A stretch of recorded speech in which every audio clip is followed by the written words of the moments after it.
Welcome to Coherent Leadership Podcast. I'm your host, Jemima House. This is take 2 of a week's worth of podcasts, day after day. This is the first one, and it's titled Beyond the Million: Why Your Ethical Business Needs a New Operating System. So if you've hit the £1 million mark, first of all, hooray, amazing, well done, celebrating you. You might start to realise that your business is kind of outgrowing the container that built it. So you built it because you want to make a massive positive difference in the world. But when you get to a certain size, if you're a values-led founder, you start to experience friction, because refusing to succumb to the extractive top-down model that burns people out means you're an outlier, and there aren't really many models that you can copy, which is why I created one. So scaling past 7 figures, there are certain things that just stop working, things that served you well up to this point, but they just don't work anymore. Things like informal communication channels and good intentions, they get pretty maxed out. And that leads to momentum shifting when you step away, you delegating, but also taking ownership of the execution, because there's not an underlying structure that matches your standards. So you're running a thriving enterprise, but the foundation it's built on requires way too much of your personal bandwidth to sustain it. So today I want to dismantle the idea that growth requires you to sacrifice your nervous system or to compromise your standards, because nobody wants to be that guy. You don't want to be the person who does not walk their talk. So welcome to part 1. And this series is introducing the house method and the circular framework.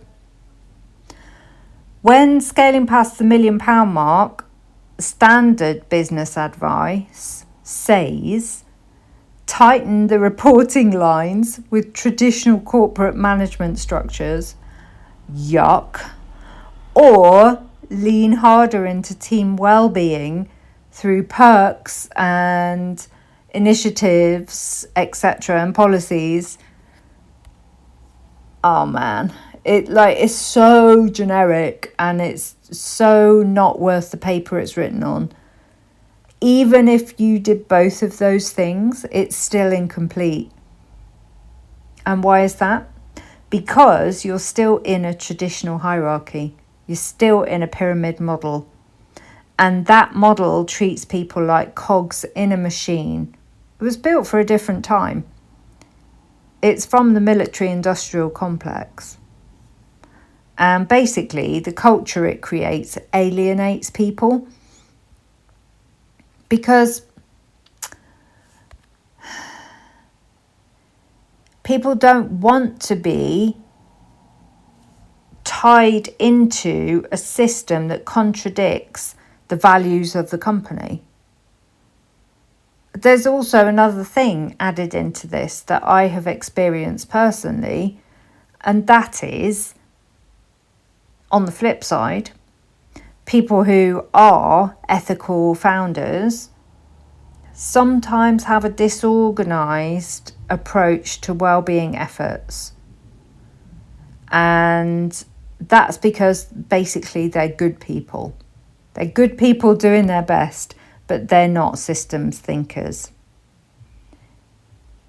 So it's not a failing on their part. It's just that this stuff hasn't been put into the architecture. And what it does, when you've got a traditional hierarchy and then you've also got chaotic well-being initiatives, you end up masking structural flaws with emotional labour. And guess whose emotional labour? Yours, of course. When your operating system lacks the structural integrity and the clarity, communication tends to default to guesswork. So that means the people who work with you and for you spend inordinate amounts of energy second guessing expectations, and you spend unnecessary time managing interpersonal dynamics that shouldn't require your intervention. Now, that is an architecture issue. The house method, my name is Jemima House, so it's my method, is the unusual choice for sure. But it is the ultimate adaptation for this unique time in history that we find ourselves in.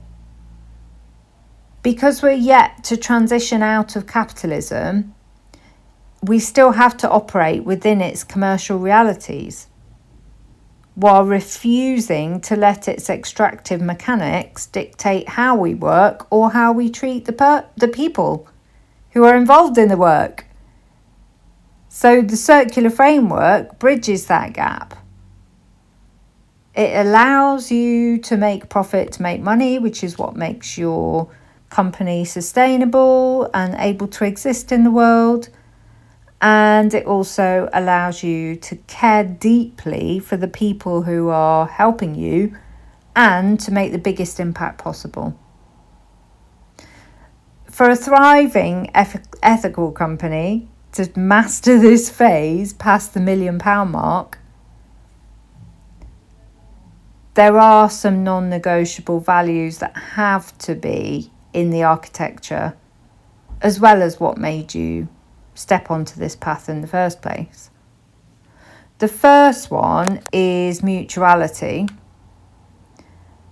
so that responsibility and rewards are shared across a circular operating system instead of pooling everything at the top of the pyramid, because we've seen how that doesn't work and how it is absolutely unfair on both scores.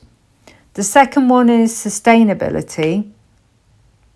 So making sure that the daily rhythm of the business protects the human nervous systems that are involved in it, rather than treating people as consumable resources, which is just gross and it happens all the time.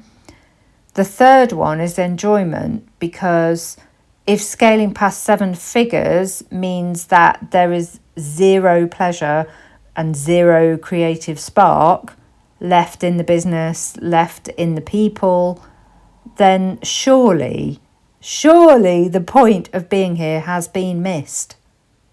And I feel really strongly about that.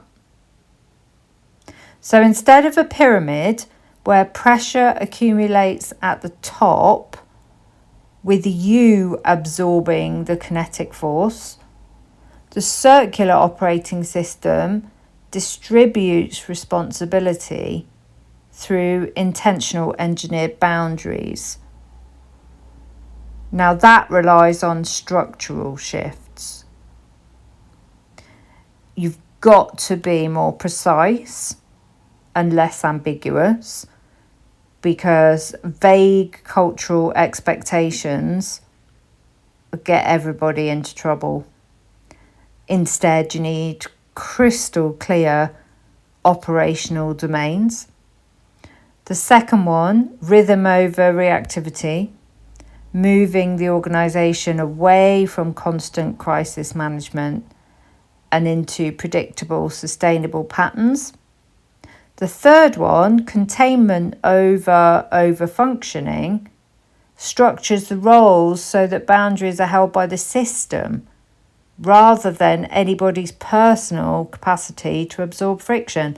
Because let's face it, there are a select few who can absorb more than most, and they tend to just do it until they absolutely burn out or leave because they can't do it anymore.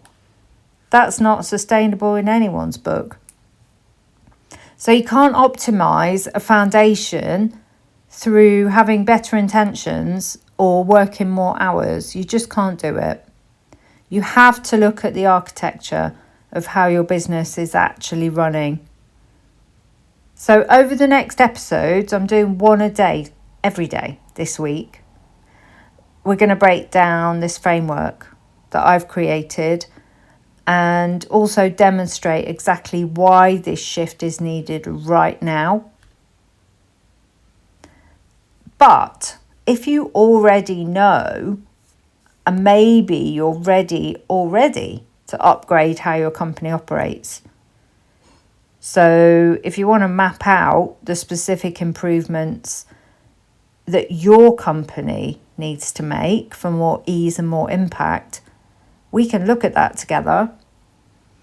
I've opened up 10 hours this month for 60-minute triage calls, specifically for founders who are navigating this precise transition past the £1 million mark. So we'll spend 60 minutes diagnosing where your operating system is leaking energy and holding you back.